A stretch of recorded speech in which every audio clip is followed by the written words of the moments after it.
No hyvä, kiitos kun tulitte paikalle ja lähinnä tässä nyt kerron teille lyhyesti sen, että miten tuolla meidän YVA-osastolla, opetus- ja kulttuuriministeriöllä, siis yleissivistävä ja varhaiskasvatusosastolla on ajateltu nyt sitten jatkossa tehdä tämmöistä innovaatio- ja kehitystoimintaa ja mitä kaikkea elementtejä siihen liittyy. Ja yksi semmoinen isompi osa-alue siellä on tuommoinen Demola-verkosto, joka nyt toimii tällä hetkellä Tampereella, Helsingissä ja Oulussa, ja sitten ulkomailla se on Ruotsissa käsittääkseni 4 lokaatiossa, ja onko se nyt yhteensä maailmalla jossain 12-15 paikkakunnalla. Me nyt ollaan täällä Suomen maassa käytetty, tai Suomen maan lokaatioita käytetty ja tullaan käyttämään tenssiasti, mutta mikään ei sulje pois, etteikö jossain vaiheessa vaikka ruottalaisten kanssa tehtäisi jotain yhteisprojekteja, mikä voisi olla aika mielenkiintoista. Mutta lyhyesti kerron tässä teille meidän tuon innovaatio- ja kehitystoimintamallin, että te ymmärrätte, mihinkä se Demola liittyy, ja vähän sitä isompaa kuvaa, ja sitten sitä itse Demola-asiaa sitten tuossa lopuksi. Ja siellä lopuksi tulee sitten tämmöinen call for action, eli mitä mahdollisuuksia tämä tarjoaa nyt sitten teille. Ja miten te voisitte olla tässä mukana sillä panoksella, kun itse katsotte tarpeelliseksi. Ja sen verran ehkä itseäni voisi esitellä, että Jarkko Moilanen ja kyseisen osaston kehittämispäällikkö vielä kuun loppuun asti, eli mä jään tuossa helmikuun 1. päivä virkavapaalle loppuvuodeksi, ja sitten toi mun kollega, mikä on ollut tässä meidän digitiimissä tuolla ministeriössä jo 1,5 vuotta, Tero Huttunen, niin ottaa sitten mun paikkani siellä ja on sitten jatkossa semmoinen yhteyshenkilö kaikille siellä meidän ministeriön osastolla näissä digiasioissa. Ja ennen kuin nyt menen tuosta kauas eteenpäin ihan lyhyesti, että mikä on tämä digitiimi, no se tulee tässä itse asiassa paremmin esiin jo seuraavalla palvelulla, eli ei sen kummallisempi kuin, että tietty määrä virkamiehiä on päätetty tuolla meidän osastolla, osaston ylijohtaja Aiva-Riitta Pirhosen päätöksellä joskus pari vuotta sitten jo, että perustetaan tämmöinen digitalisaatiotiimi. Sitä kulunutta termiä ei haluttu siihen nimeä laittaa, vaan päätettiin, että se on vain digitiimi. Ja meidän tehtävä on avustaa meidän ylempää johtoa näissä digitalisaatiostrategioissa, laatia niitä ja miettiä tämmöisiä, että mitkä on strategiset palvelut, mitä meidän ministeriönä pitää viedä eteenpäin ja vastaavasti mitä muita, onko jotain standardointiasioita, mitä pitää viedä eteenpäin. Ja ylipäänsä kaikki niin kuin digiasiat, niin yleensä toi ylijohtaja Pirhonen ja Rajasen Jari, mikä on meidän johtaja, niin kanssa kyselee sit meiltä suoraan asioita ja yleensä ne tipattaa meidän postilaatikkoon ja me sitten hoidetaan niitä asioita. Semmoinen digi-iskunyrkki tuolla meidän osastolla johdon tukena käytännössä. Ja ollaan pieni porukka. Kore-porukka on 2 henkilöä, eli minä ja sitten Tero Huttunen, ja sitten mun sijainen tulee tuossa maaliskuussa tuonne ministeriöön. Siinä tulee pieni käppi. Ja se tulee olemaan kaikella todennäköisyydellä nyt semmoinen, juuri nyt itse asiassa taitaa olla tänä perjantaina väittelee ohjelmistotekniikasta. Semmoinen minun ikäluokkaa oleva kaveri, joku 40, vähän vajaa. Niin kuin osaamista sinne tulee ainakin lisää, ja sitten Tero Huttunen on tämmöinen kovinkin dynaaminen kaveri ja osaa jo sen meidän ministeriön omat metkut ja ketkut ja osaa toimia siellä sitten hyvin. Sitten meillä on kiinnitetty osaston johdon viisaasta päätöksestä, tosi minun esittelystäni, mutta viisas päätös sieltä johdolta, että meillä on tiimissä aina tämmöinen nuori juristi mukana, joka on hyvin innostunut digiasioista ja on sitten joka meidän tämmöisissä viikkotapaamisissa mukana ja on kuukausimiiteissä mukana, mitä pidetään säännöllisesti ministeriössä, ja sitten sitä kautta tulee aina, kun meille tulee joku idea, että tuommoinen digitaalinen palvelu voisi olla hyvä tai tuommoinen asia pitäisi tehdä, niin se juristi voi aina katsoa siinä vieressä, että ettei nyt tule tehtyä tämmöisiä asioita, että missä olisi ehkä joku perustuslaillinen ongelma tai joku muu. Tai että jos vaatii jotain lainsäädäntöä, niin voidaan heti miettiä, että voidaanko sitä sisällyttää johonkin tulevaan hallituksen esitykseen tai johonkin muuhun, ettei kaikkea tarvitse aina lähteä nollapisteestä. Joka tapauksessa juristi tsekkaa aina meidän digihörhöjen tekemistä ja se on aina hyvä asia. Ja sitten tarpeen mukaan me aina kiinnitetään sitten tuolta meidän osastolta substanssiasiantuntijoita, että siellä on niitä varhaiskasvatuksen ihmisiä, sitten on peruskoulu- ja lukioihmisiä. ja sitten jonkun verran tämmöistä yleissivistävää, johon kuuluu nämä opistot ja sen tyyppiset oppilaitokset ja niiden toiminta. Ja aina yleensä menee sille, että kun joku idea, että tämmöinen palvelu pitäisi kokeilla, niin sitten tehdään tämmöinen tarpeenmukainen tiimi. Eli jompikumpi Tero tai minä ollaan vedetty ja sitten me kasataan siihen sopiva määrä asiantuntijoita meidän sisältä ja sitten haetaan myös ulkopuolelta opettajia. Ja no pääsääntöisesti on ollut opettajia, mutta että välillä voisi sitten olla kyllä noita oppilaitakin ja opiskelijoita, jos siihen pisteeseen vielä päästäisiin. Ja siinä meillä olisi työkaluna ehkä toi demola, että silloin me saataisiin osallistettua vähän erilaista porukkaa helpommin. Se olisi sellainen neutraali tanner vielä kaikille, että kun sinne tulee ministeriön porukkaa, sinne tulisi opettajia, sinne tulisi mahdollisesti oppilaita jossain vaiheessa asiakkaiksi testaamaan niitä konsepteja ja ajatuksia, mitä siellä tehdään. Sen lisäksi meillä on vielä tuo CSC, mikä on ministeriön in-house-yksikkö ICT-kehitykseen ja kaikkeen tämmöiseen. Et siellä on 300 teknistä asiantuntijaa. Otetaan sieltä sitten aina kanssa näihin erilaisiin palvelukehitysprojekteihin ja kokeiluihin sitten osaamista lisää. Tämmöisellä porukalla me tuolla ministeriössä puuhastellaan ja ollaan nyt rakennettu tätä meidän uutta innovaatiokehittämismallia ja nyt sitten luodaan siihen, kiinnitetään käytännössä tämmöisiä toiminnallisia elementtejä, kuten demolaa ja tämmöistä kehittämisalustaa ja kaiken näköistä tämmöistä, mikä helpottaa sitten tekemistä ja nopeuttaa sitä tekemistä.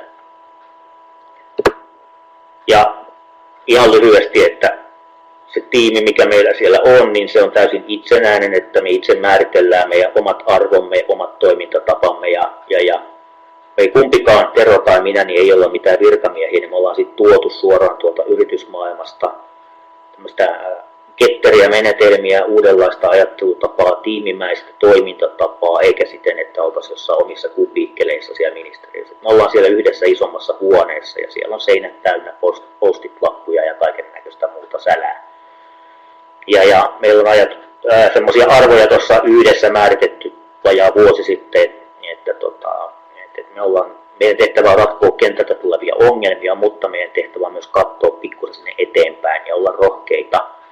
Ja rohkeus tarkoittaa myös sitä, että me ollaan valmiita epäonnistumaan. Sitä varten tehdään kokeiluja ja sillä hyvä, että joku juttu ei toimi, niin selvä, ei sitten se toimi, siitä opittiin jotain, mennään eteenpäin. Ja meidän toimeksiannot ei tule sieltä meidän osaston johdolta, vaan ne tulee teiltä, opettajilta ja oppilailta ja oppilashallinnon ihmisiltä ja niin päin pois. Joskus ne tulee meidän omilta virkamiehiltä, niillä on omia tarpeita johonkin prosessien hoitamiseen, johonkin lupaprosesseihin tai johonkin muuhun tietojohtamisen kehittämiseen ja tämmöiseen. Mutta pääsääntöisesti me haetaan nyt tuolta suoraan kentältä asiakkailta ja tämä prosessi on pikkusen vielä meillä tarkentumassa, mutta jonkun verran meillä on siihen jo välineitäkin. Ja me käytetään kokeilukulttuuri, mikä on hallitusohjelmassa tullut sitten, ja me ollaan sitä jo sovellettu ennen kuin se oli siellä hallitusohjelmassa. Ja tarkoittaa sitä, että me minimoidaan se jäte, eli ei tehdä yhtään mitään tarpeetonta, vältetään sitä viimeiseen asti, ettei hukata resursseja, vaan tehdään pala kerrallaan eteenpäin. Kokeillaan, miten hyvin vastaa tarvetta, ja sitten jos vastaa tarvetta, niin kehitetään eteenpäin. Me ollaan avoimia, tehdään yhteistyötä eri tasoilla, tarkoittaa sitä, että ihan sieltä ruohonjuuresta sitten toisten virastojen kanssa todella paljon ollaan yhteistyössä koko ajan eri suuntiin. Ollaan suuntauduttu aktiivisesti ulospäin tuolta ministeriöstä. Ja halutaan ollakin sellainen taho, johon voisi ottaa aika pienissäkin asioissa yhteyttä, ettei tarvitse olla mikään megalomaaninen ongelma, vaan että pienikin ongelma, jos se ratkaistaan, niin se auttaa aina sitten kentällä ihmisiä toimii arjessa paljon paremmin. Ja tämä kehittämismalli, mistä kohta ihan lyhyesti kerron, niin sen ajatuksena on, että se on systemaattinen menetelmä näiden käytössä olevien resurssien käyttöön ja suuntaamiseen, jotta se ei ole semmoista satunnan parasta, että idea tulee jostain joskus ja sitten joku tekee jollain prosessilla sille jollakin välineillä, mitä löytää ja tietää, vaan että olisi tämmöinen kehikko tarjolla, mitä me pyöritetään koko ajan systemaattisesti vuodesta toiseen. Totta kai sitä viilataan sitä mallia sitten koko ajan, mutta on sellainen perusmalli, mitä pyöritellään. Ja se perusmalli on oikeastaan kuvattu nyt sitten niin tässä. Eli me ollaan tämmöisen vuosikellon kautta ajateltu, vähän kuulostaa kyllä vähemmän ketterältä, mutta että niin kuin tämä on vähän niin kuin, no me ollaan todettu tämä semmoiseksi hyväksi tavaksi ehkä niin kuin hahmottaa tätä isompaa kokonaisuutta, että miten tämä vuositasolla pyörii tämä innovaatiokehittämismalli. Ja siellä ylhäällä sitten on luonnollisesti joulukuu tai vuodenvaihde ja sitten tuolla alhaalla keskellä on sitten kesä ja kukkaset. Ja tuossa, jos sitä lähtee tuolta vuodenvaihteen paikkeelta, niin siellä on sitten ensimmäiseksi siellä alkaa sitten Demola-tiimit tekemään konsepteja, ratkaisuja semmoisiin ongelmiin, mitkä on juuri noussut sieltä jostakin asiakkaiden, opettajien keskuudesta, tai saattaa olla yrityksiltä joskus, että heillä on tämmöinen ja tämmöinen haaste, että saataisiin asioita toimimaan, tai tämmöinen asia pitäisi tehdä, tai standardoida, että voidaan viedä asioita eteenpäin. Eli ne syötteet tuonne Demolaan voi tulla meille opettajilta, oppilailta ja jopa yrityksiltä ja toisilta virastoiltakin välillä. Me ei ole sitä rajattu sinällään mitenkään. Mutta nuo Demola-tiimit rakentaa konsepteja siihen johonkin esitettyyn ongelmaan tai haasteeseen tai tarpeeseen. Ja sen jälkeen ne tekee sitä työtänsä tuossa keväällä ja siinä välissä sitten tulee erilaisia tämmöisiä yhteiskehittämispäiviä, onko ne sitten hackathoneja vai jameja, niin se vielä vähän hakee muotoa, mutta näillä näkymin niin toi hackathon tulee olemaan sitten tuossa toukokuussa semmoinen kuin eduhack.fi, niin siellä sitten kehitetään vähän aktiivisemmin ja nopeammin asioita. Nämä tapahtumat vielä vähän etsii paikkaansa tässä meidän mallissa ja osa tuo eduhack.fikin, niin se on vielä kehitteillä. Me ei sitä kehitetä vaan yksi toinen taho, mutta me mennään siihen partneriksi mukaan ja haetaan lisää partnereita. Ja tuosta osoitteesta, miksi mä laitoin, niin löytää sitten jonkin verran lisätietoa. No okei, Demola-tiimit tekee työtänsä, siellä on opettajia, oppilaita mukana, yrityksiä mukana, ja ne lopettaa joskus toukokuussa sen työnsä ja tuo ne tulokset esiin. Ja niistä sitten ministeriön tai meidän digitiimi yhteistyössä opettajien kanssa valitaan sitten sellaiset sopivat hyvät tulokset, jotka sitten siirtyy tuohon meidän sisemmälle ringille, jossa on 5 pienempää rinkulaa, eli kokeilut. Ja niiden kestoaika on meillä määritetty, että niitä ei saa kehittää 90 päivää kauempaa. Ja sen 90 päivän jälkeen pitää olla joku käpisteltävä, kokeiltava käyttöliittymä vähintään, millä voidaan katsoa asiakkaiden näkökulmasta, että palvelisiko tämä tarkoitusta vai ei. Sen jälkeen sitten ehkä niistä 1 tai 2 saattaa vuodessa tai pidemmässäkin aikavälissä sitten olla sellaisia, että todetaan, että kokeilu on onnistunut ja tästä kannattaisi tehdä oikeasti tuotteistettu palvelu. Niin sen jälkeen semmoinen siirretään meidän digitiimin päätöksellä tuonne sisimmälle ringille, missä on nyt 2 oranssia palluraa. Ja siihen lyödään sitten oikeasti paukkuja. Tarvittaessa sitten niitä satoja tuhansia euroja, että saadaan se niin vietyä loppuun asti ja palveluksi asti ja käyttöön lopullisesti mahdollisimman nopeasti. Jälleen kerran tuon iteratiivista kehittämistä käyttäen, että ei mitään 3 vuoden suunnitelmaa ja sitten odotetaan 3 vuotta ja katsotaan mitä tuli tulos, vaan pitää olla koko ajan uutta versiota ulos siitä myös siinäkin vaiheessa ja testata koko ajan asiakkaiden kanssa. Sitten sama toistuu sitten syksyllä, eli joskus lokakuussa taitaa aloittaa noita Demola-tiimit taas tuolla omaa sykliään ja siellä tulee olemaan hackathonia ja jam-tapahtumaa. Ja noiden ero nyt on pikkusen hiuksen hienoa, että me etsitään juuri sitä, että mikä se niiden ero oikeasti on, mikä on jam ja mikä on hackathon. Katsotaan tämän vuoden aikana se nyt tässä selviää tarkemmin, että miten ne niin kuin meidän tässä toimialassa oikein toimii. Ja sovitetaan niitä tuohon Demola-aikatauluun myös ihan yhtä lailla. Tuo ajankohta aloitukselle on opettajien kannalta ehkä hieman huono ylipäänsä noin Demola-tiimiä, että ne osuu siihen aika lailla liki sitä niin kuin hektisintä aikaa, mutta toisaalta se ei pitäisi haitata, koska ne Demola-tiimit ensimmäisen kuukauden ne järjestyy siellä ja etsii sitä juttua, niin ne tarvii sitten asiakkaita, eli teitä opettajia sitten ehkä niin kuin kuukausi puolitoista siitä, kun ne on aloittanut. Ja voi kommentoida ihan hyvin. Harrilla on joku juttu siellä.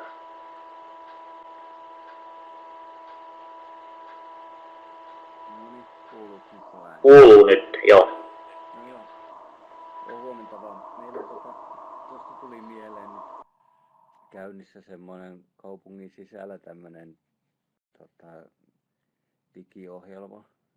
Se on käytännössä pistetty kaikki rahat, mitä me kilpailutettiin, noin perustietotekniikkapalvelut, mitä säästöjä sieltä tulee. Et siellä on joku 3 miljoonaa vuodessa nyt niin kuin semmoista kehittämisrahaa. Ja meillä just aukesi nyt täällä kuulolla olevillekin, jos kiinnostaa, niin 1 tai 2 perusopetuksen puolelle niin kuin projektipäällikköä tavallaan samalla idealla viemään tämmöisiä kokeiluja tämän vuoden aikana läpi. Vähän sama idea tuossa, että niin kuin paljon pieniä kokeiluja, josta saadaan niin kuin konkreettista kokemusta ja sitten päätetään, että mitä lähdetään viemään isommin eteenpäin. Niin näkisin jotenkin, että tässä olisi hieno yhdistää nyt nämä voimavarat, että siinä olisi sitten niin kuin semmoista suunnitteluresurssia niin kuin jollekin opettajalle miettiä, että yhdistäisi tämän demolan siihen, niin mille se kuulostaisi. Ne kuulostaa varsin hyvältä ajatukselta jo, ja tätä pitää nyt sitten uudestaan miettiä, että miten me saadaan nämä toimimaan yhteen, ja onko nyt jo keväällä lähteviin demola-tiimien, onko ne aiheet sopivia, onko ne kiinnostavia, ja keretäänkö siihen vai tähdätäänkö suosiolla siihen, että ne olisi sitten tuossa niin kuin syksyn erässä ja siihen mukaan, koska se syksyn erä kumminkin suunnitellaan tuossa sitten ennen kesälomia, niin siinä olisi pieni aika katsoa, että miten ne niin kuin synkkautuu.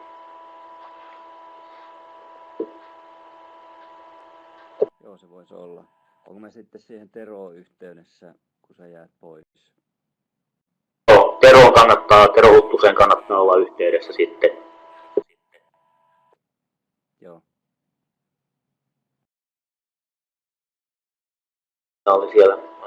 Mulla olisi idea kieltenopetuksen kautta. Hyvä. Toi kieltenopetus sopii myös erittäin hyvin tuohon EduHackiin, koska siellä on ensimmäinen aihe on juuri kielten opettaminen muistaakseni. Jos en voi niin väärin muistaa, etteikö olisi ollut, niin tämä olisi hyvä jatkumo. Ja sitä on tässä ajateltukin, että demola-tiimeistä tulee konsepteja, rakennetaan, sitten on iso hackathoni, viikonlopun hackathoni, missä on sitten lisää sitä koodausvoimaa, osaamisvoimaa teknologiasta ja toteutetaan sitten viimeisen päälle aika pitkälle jo se ensimmäinen siinä. Että se meillä tässä justiin onkin, että meillä on pikkusen synkkaamista siinä, että me saadaan nämä kaikki palaset toimimaan semmoisena yhtenäisenä polkuna, että sitten mahdollisimman nopeasti saataisiin niitä uusia ratkaisuja tuonne kentän käyttöön ja mahdollisimman nopeasti tuotteiksi. Ja sitä tässä varmaan tämä 2017 vielä etitään, että miten nämä kaikki palaset toimii saumattomasti yhteen. Ja taas kun sitä, yllätys ministeriön näkökulmasta, niin se kupletin juoni tässä on myös se, että me halutaan nopeuttaa markkinoiden toimintaa ja tällä tavalla halutaan tuoda oma kontribuutio siihen, että saataisiin sinne pikkusen lisää vauhtia, saataisiin startuppia nousemaan, saataisiin uusia yrityksiä sitä kautta rohkeita toimijoita tuonne kentälle ja sitten omasti niistä jopa jotain vientituotteita kenties. Mutta tällä tavalla tämä demola kytkeytyy tänne meidän asioihin ja tähän me ollaan nyt sitouduttu ministeriönä, meidän osastona, että tällä tavalla me toimitaan ja tätä tarkennetaan koko ajan, tätä toimintamallia. Ja Demolan kanssa on nyt tästä vuodesta tehty sopimus, että meillä on siellä 15 tiimiä vuodessa. Eli nyt meillä on, kohta mennään ne läpi, että mitä meillä on keväällä siellä nyt niin kuin haussa ja tällä hetkellä justiin aukikin, minkälaisia ideoita ja ajatuksia.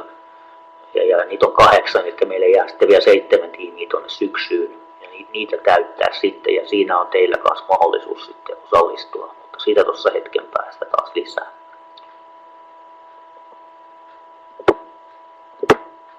No, okei, oikeastaan tässä on vain yksi kuva mikä niin kuin kertoo sen saman, mitä tuo Harri tuossa puhuu, että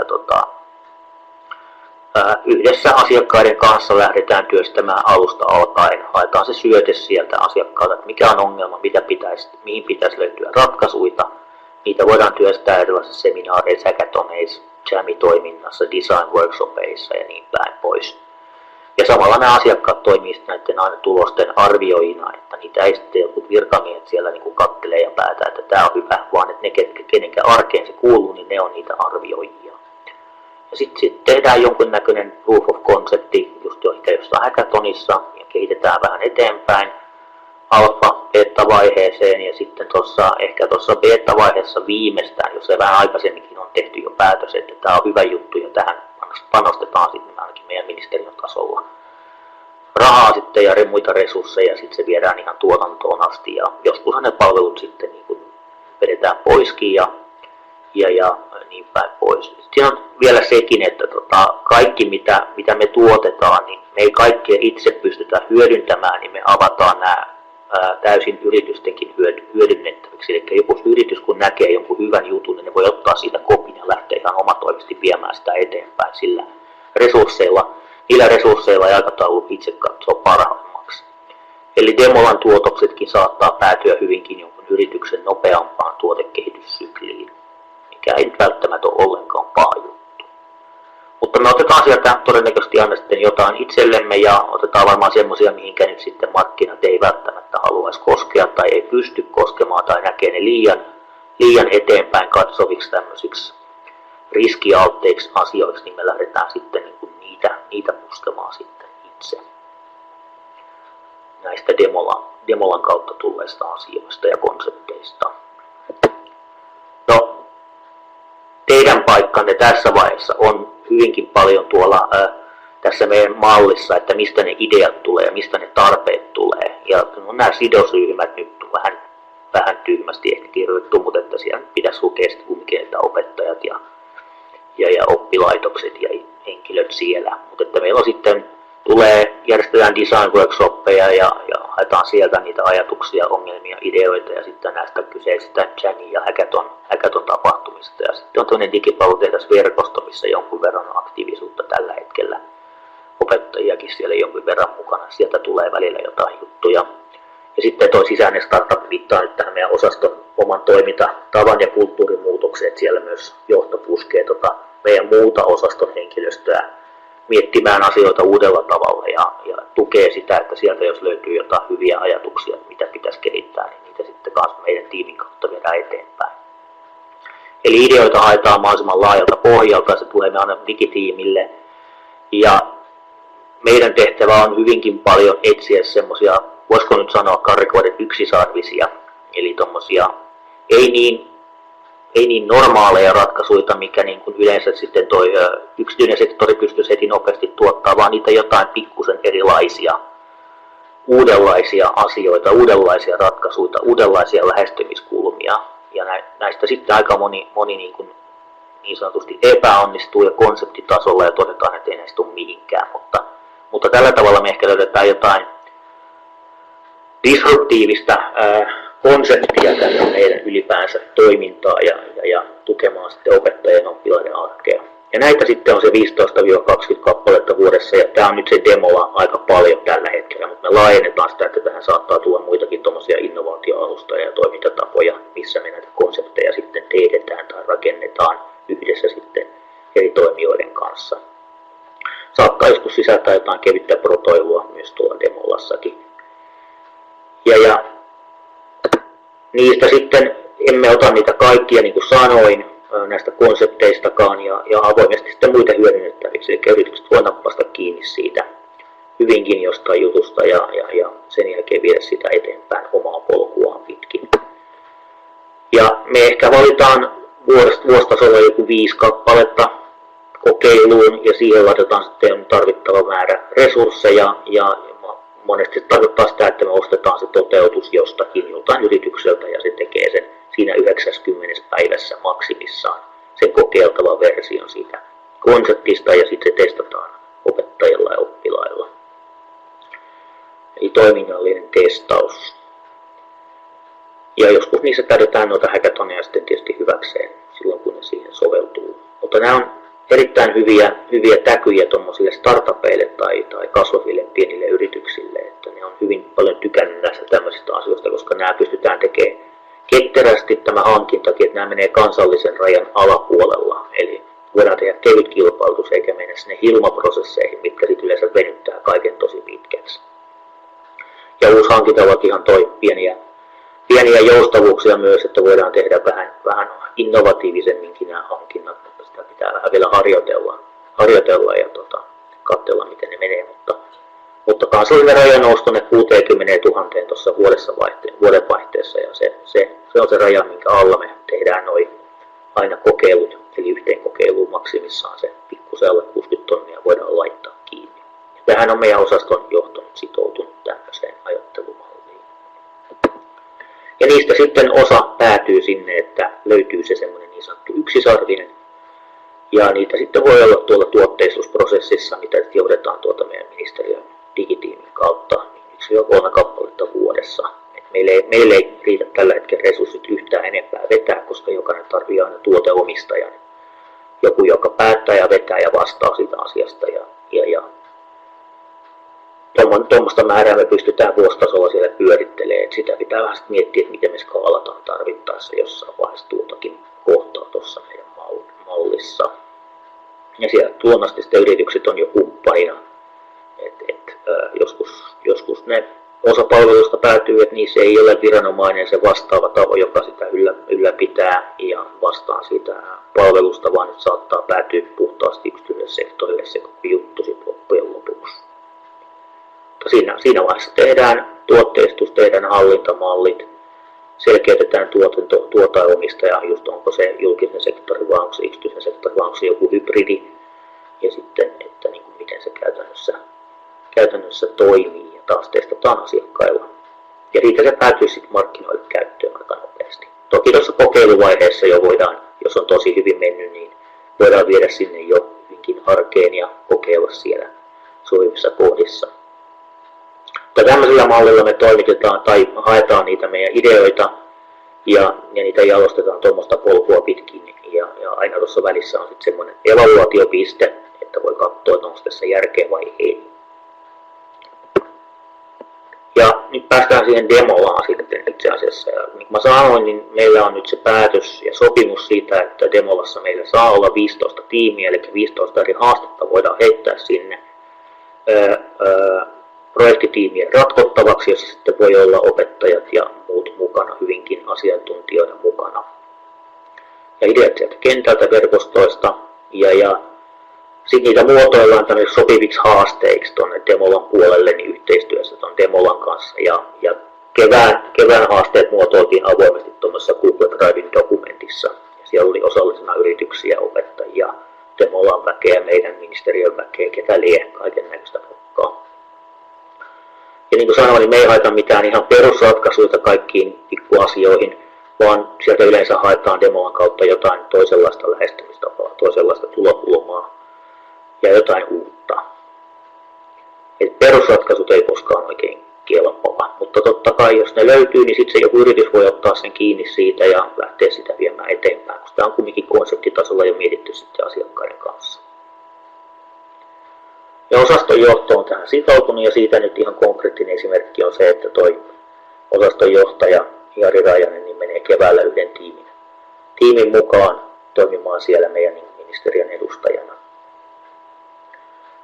Ja yleensä näissä demoatiimeissä on just joku noin 5 loppuvaiheen opiskelijaa paikallista korkeakouluista ja ne on aina tämmöisiä monitieteellisiä tiimiä. Erkki sieltä kysyy, että mielenkiintoista kuulla pari esimerkkiä toteutetusta yksisarvisista. No tällä hetkellä ei ole, koska me ei ole tätä demolaa vielä. Tämä on nyt oikeastaan tämä vuosi aloittaa sen systemaattisen käytön. Ja tähän asti me ollaan sitä käytetty. Viime syksynä oli tuon kansallisen kertakirjautumisen M-passin ympärillä oli 3 tiimiä. Ja sieltä tuli sinne suuntaan olevia jatkokehitysajatuksia, mutta me ei ihan varmoja vielä olla, että oliko ne vielä tarpeeksi rohkeita, että onko ne yksisarvisia vai onko ne vielä liian tavanomaisia ratkaisuja. Tässä on aika paljon merkitystä myös, miten ohjaa sitä tiimiä, joka siellä demolassa on ja tekee asioita. Ehkä toi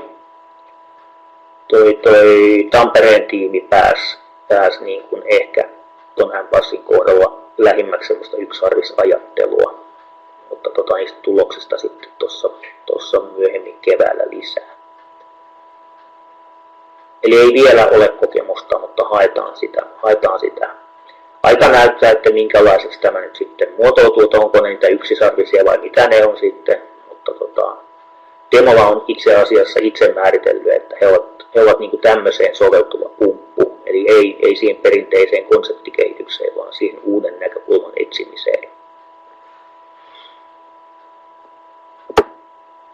No tuossa on listattu nyt meidän kevään demolla haasteet, ja niistä nyt sitten löytyy lisää tietoa verkostakin, ja voisin laittaa se tuohon jossakin vaiheessa tuohon chattiin sen linkinkin sinne.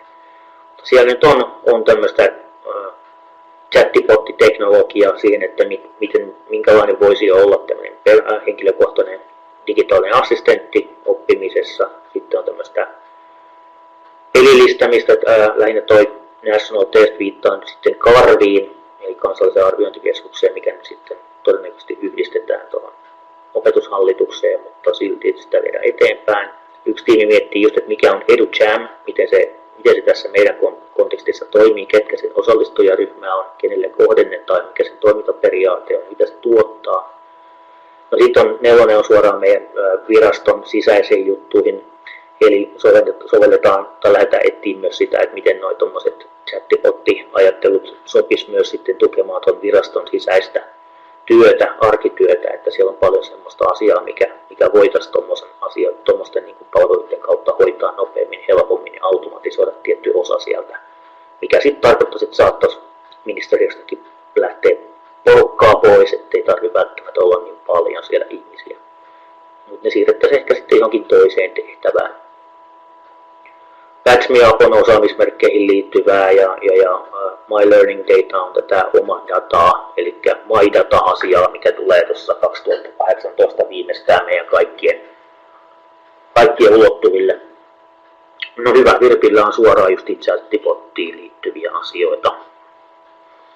Ja toi 7 on MPAS-tunnistusratkaisun jatkokehitystä, sitten semmoista kansainvälistä kerrosta, eli kun se itse asiassa koko järjestelmä skaalautuu sillä tavalla, että se voi olla useammassa maassa, ja sit pitää miettiä, että miten nuo palveluntarjoajat saa sitten siellä niin kuin kansainvälisellä tasolla hyvin helposti käyttöönsä ne eri maiden kansalliset kertakirjautumisjärjestelmät. Ja nythän tämä on Suomessa tulossa syksyllä tuotantokäyttöön kouluissa, ja sitä nyt kovasti viedään tuossa eteenpäin.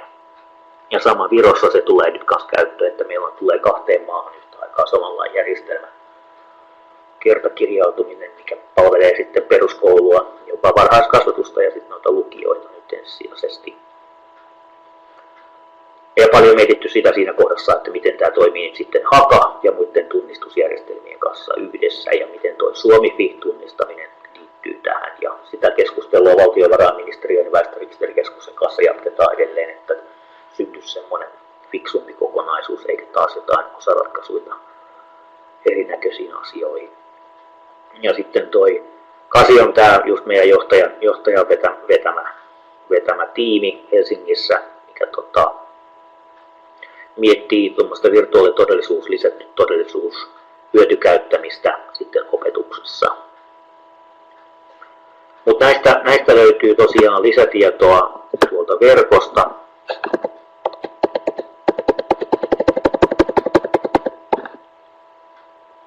Ja tuossa vaiheessa mulla oli johonkin kalvoon, mä sen täällä tuossa itse asiassa. No, kaikki kuvaukset on kysytty englanniksi, kun on semmoisia monikansallisia tiimejä aina.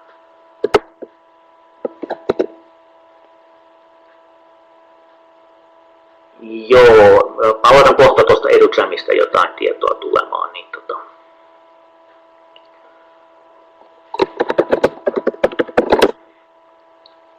mennään tämän loppuun. Mutta tuossa linkissä, mikä laitoin, niin on sitten lisää tietoa noista Demolan tiimeistä. Osa niistä on Helsingissä ja osa on Tampereella. Ja se, miten toi työskentelytapa on muotoutunut tuossa Demola-ympäristössä ja miten me itsekin ministeriönä käytetään, niin me ollaan Slackissa. Ja me käytetään tähän verkostomaiseen työskentelyyn ja viestintään digipalvelutehdas Slackia, johon voi liittyä digipalvelutehdas.fi kautta. Ja siellä on nyt joku 197 ihmistä tällä hetkellä erilaisilla kanavilla. Osa enemmän aktiivisesti, osa vähemmän aktiivisesti mukana. Ja sitten yleensä nämä Demola-tiimit tekee omat kanavansa sinne, missä ne viestii sitä omaa asiaansa. Mutta toi on sellainen käytännön kokemus ja käytännön asia sit, jos päättää jollain tavalla olla mukana. Ja mitä tämä nyt sitten tarjoaa teille, niin te voitte lähteä mukaan kevään tiimien tekemiseen. Ne on muotoutunut semmoisiksi kuin ne on, mutta jos sieltä löytyy joku aihe, mikä kiinnostaa, ja Virpille nyt voisi olla toi chattipotti, porukka, yksi semmoinen, mihin voisi mennä mukaan, ja tuo bit.ly kautta Demola 2017 on semmoinen Google-formi-lomake, mistä voisi sitten kertoa, että jos haluaa olla mukana sillä panoksella, millä nyt pystyy olemaan ja haluaa olla mukana, pienikin kontribuutio sieltä asiakaspäästä on aina tervetullutta. Niin sieltä voi ilmoittaa omat tietonsa ja me sitten välitetään ne yhteystiedot tuonne Demolaan ja sitten sieltä tulee loppujen lopuksi lisää tietoa siitä etenemisestä ja tapaamisista ja kaikista mahdollisesta. Se on semmoinen konkreettinen ensimmäinen steppi, mitä me tarjotaan sitten kaikille teille. Ja jos tiedätte jonkun muunkin, kuka voisi osallistua, niin ei me suljeta pois, että aina on mahdollista tulla mukaan sinne. Ja yleensä me just tarvitaan näitä asiantuntijoita tai asiakkaita sinne mukaan sitten tekemään asioita. Siinä pääsee sitten vaikuttamaan siihen, että minkälaiseksi se konsepti rakentuu. Sitten toinen asia on, että mietittäisiin justiin, että miten te voisitte vaikuttaa tuohon muun muassa ensi syksyn haasteisiin ja syöttää ideoita sinne ihan sillä tasolla ja sitten vastaavasti, että miten me työstetään ne syntyneet ideat tuommoisiksi haasteiksi, mitä voidaan laittaa sitten auki tuonne syksyn Demola-tiimeille. Ja varmaan just joku Google Docsin tapainen ratkaisu on siinä työstämisessä kanssa hyvä, mutta onko se sitten jonkun Google-formin kautta, minkä te tietäisitte, että se löytyy tuolta, niin voin aina heittää sen idean sinne. Ettei tarvitse kaivella jonkun ihmisten sähköposteja ja sun muita kaikkia, vaan olisi joku tommoinen suoraviivaisempi tapa. Mutta tästä voitte sitten keskustella tuon Huttusen Teron kanssa tarkemmin, että miten toi kohta 2 tuossa hoidetaan.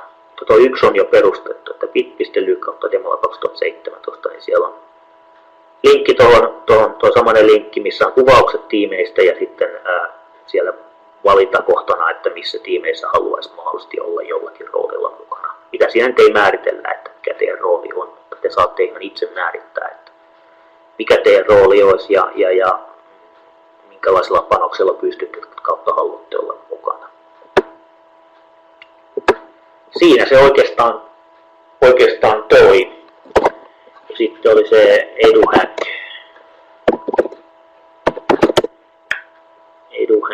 Siinä ei kukaan vastassa sieltä, joo. Nämäkin on kaikki englanniksi, täällä on aika pitkiä tekstejä, mutta joo. Otetaan tosta vähän.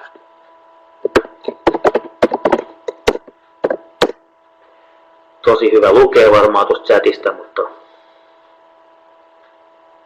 se on sarja hackathoneja, joita siis tulee koko ajan, tai itse asiassa niitä tulee varmaan 2 per vuosi olemaan, ja niissä on omat teemansa ja ajattelutapansa. Ja sitä koordinoi tai suunnittelee tällä hetkellä Turussa nyt semmoinen Educraftor-porukka, joka on sieltä saanut Turun kaupungin ja sen opettajan koulutuslaitoksen siihen hyvin mukaan jo tällä hetkellä. Ja vastaavasti me ollaan sitten Helsingin päässä kanssa, mutta on Helsingin kaupungin opetusviraston kanssa jo vähän juteltu asioista ja ne on hyvinkin innostuneita myös olemaan Demola-toiminnassa mukana ja myös tämmöisessä Jami-toiminnassa ja hackathonissakin. Ja vastaavasti sitten voitaisiin Tampereella miettiä jossain kohtaa, että onko täällä minkälainen toiminta olisi tarpeen täällä ja mitä haluttaisiin tehdä. Että me ollaan hyvinkin tuolla ministeriössä joustavia näissä asioissa ja tullaan mielellään mukaan erilaisiin toimintoihin, jopa sillä, että ollaan partnerina mukana, joka tarkoittaa sitä, että me laitetaan sitten jonkin verran rahaakin siihen mukaan. Mutta kaikki nämä tämmöiset Demola-toiminnot ja hackathonit ja kaikki muut on meillä budjetoitu ja ne on hyväksytty, että me saadaan tehdä ja toteuttaa asioita.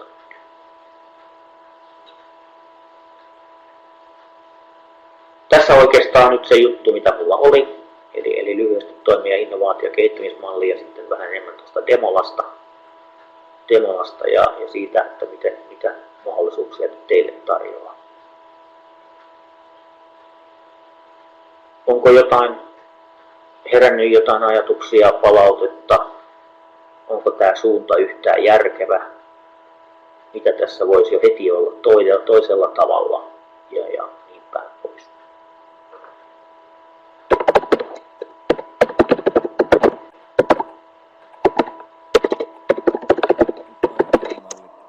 Yliopiston kanssa joku vuosi sitten oli semmoinen vähän vastaava idea, mutta siinä ei ollut sitä yritystoimintaa ja konseptointia yhtään mukana.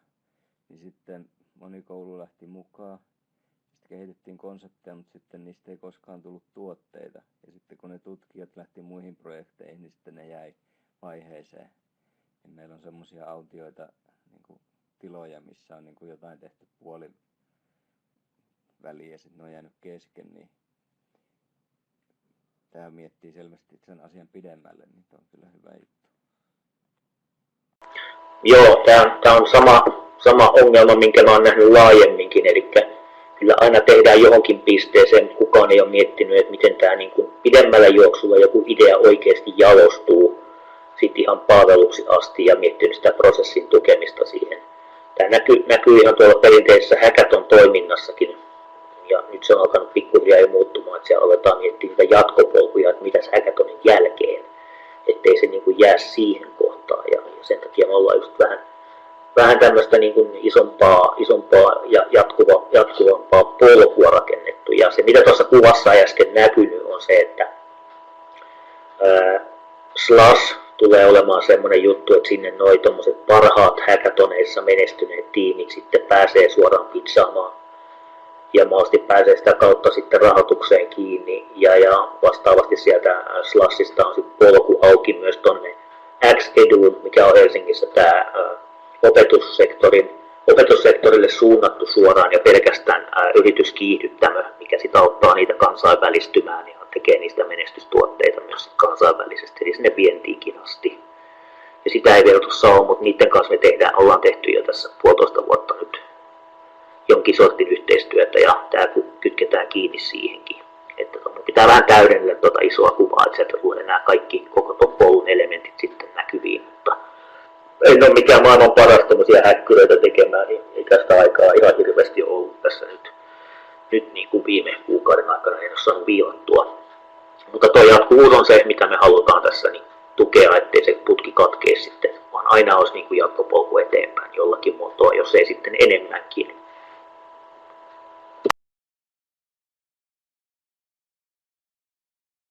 No hyvä.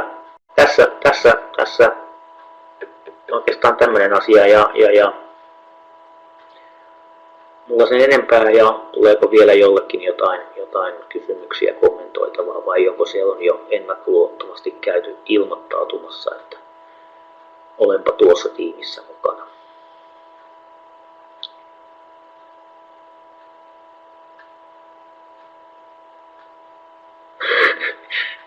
Viritä jo sano menevänsä sinne. Hyvä. Ja tosiaan niin Tero Huttusen kanssa sitten miettiä myös ton niin kuin jatkon kannalta just tuo, että ideoiden välittäminen ja muu osallistuminen ja tapahtumat mahdollisesti Tampereella sitten jossakin vaiheessa, miten käynnistellään asioita enemmän ja synkataan niitä sitten tuohon isompaan kuvaan.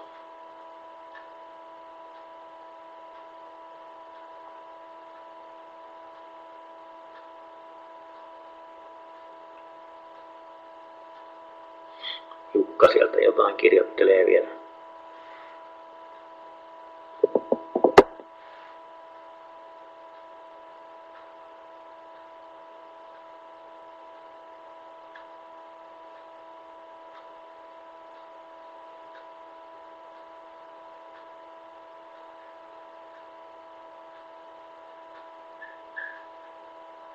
Alright, hyvä. Niin turhaan pitkitetään. Tässä oli esitys ja toivon, että osallistutte jo kevääseen ja on ihan varma, että löydetään jatkossa kyllä niin kuin muoto, miten Tampereen kehittäjäopettajat ja mahdollisesti sitten ihan oppilaatkin on tässä mukana ja löydetään sitä kautta niitä yhteisiä etuja ja kehittämisteitä ja uusia ratkaisuja.